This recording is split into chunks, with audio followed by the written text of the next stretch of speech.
Do you feel like, I guess, well and truly arrived now in the professional cycling ranks? I guess everyone, the 2-stage wins at the Vuelta, but now you've won a stage race overall victor. Yeah, I wouldn't really say that you have to win a massive event to be arriving on the cycling stage. Lots of guys go their entire career without a stage win. Matthew Hayman famously, I think, won one World Tour race. It was Paris-Roubaix 2 years before he retired. So, I mean, I'm pretty happy with how my career is going. If I'd come second in this race, that would have been a massive thing for my career, as it was. But taking it step by step, and I got plenty more races still to go this year. I think we're only on day 7 or something, or day 9 of racing in Australia for January. So one more race, Cadell's, and then the European season starts. We've got younger riders looking at your very quick trajectory in the World Tour. Would you say that the online platform that you have discovered is a good pathway to the top? I mean, it's a good pathway for Australians, but you can't just ride online. You need to have more avenues. So my biggest learning curve was coming to Europe and racing with 180 guys in a World Tour peloton on small roads for big distances, big calorie days, and that's just something you don't get in Australia. So starting off as an under 15, going into the under 19s, race as many disciplines as possible, and then try and get yourself to Europe as quick as possible. Even if you just spend a month and a half, eating 2-minute noodles, just spend some time in Europe racing kermesses, learning those bunch of skills, because it's just it's the value in that is much more than you'll get from spending the same amount of money running around Australia doing handicaps. Even though I love them, and it was so much fun doing those with my wife, and she beat me quite a few times in the handicaps. But that's you need those bunch of experiences. Jay, for all your success this week, was there any particular lesson that you learnt from this race that you didn't know beforehand that's going to help you? I wouldn't say there's anything that I learned, but I definitely full faith in the team. This is a team sport. At the end of the day, I'm standing here, but without those 6 other guys that rode around with me for this last 6 days, I couldn't be standing here. Plus the support staff around us. I think we've got 7, maybe 8 staff over here. That's more than we have riders, and without them, the show doesn't go. So without the team, I'm not here. And on that, just especially the last couple of days, you had a huge target on your back. How stressful was it? And what was your confidence that you would be standing here at the end as the overall champion? I wouldn't say. I guess it's pretty naive of me to say that I didn't have a target on my back, but didn't really feel like I had a target on my back. We're just going about doing the usual thing that the team does. They've won 2 Tour de France's. They've run Torino twice, UAE twice. They've won so many races. It was just, confidence expiring, knowing that they've done all this before. They can certainly get a mug like me in my debut to get around this course. So yeah. What's the goal for this year? Do you feel like you can contend for the Giro this year? I'm not even thinking about the Giro right now, mate. Grand Tours, though, is that something now you feel like in your career at some point you can contend for? You can have a real good crack at?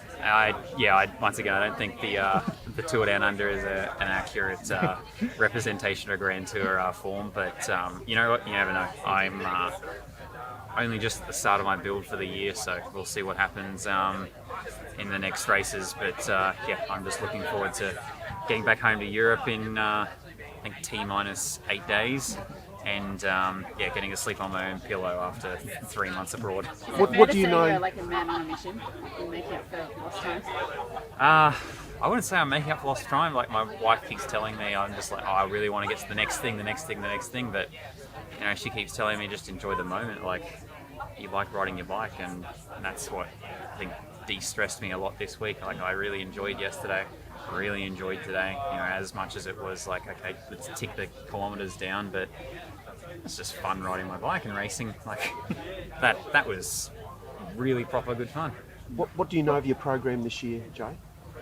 I do Algarve next, and I think that's got a TT in it. So looking forward to wearing my suit again. Indeed. Do you have any idea about what Grand Tours you might do this year, or is that still being Should be the Giro. Yeah. Something goes wrong if I do the Tour de France. Okay. Yeah. What kind of momentum do you carry out of this? I mean, the national title and the time trial, which some people saw as a surprise. Everyone said you were the strongest rider here this week, climber at least.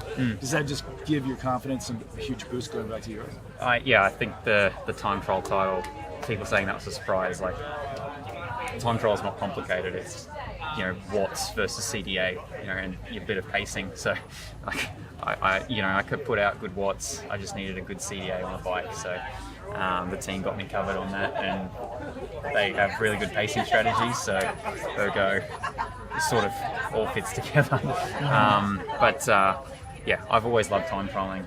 So, just needed a bike to go fast. Jay, how have you found, I guess, your first tour down under in Adelaide, South Australia? How have you found it?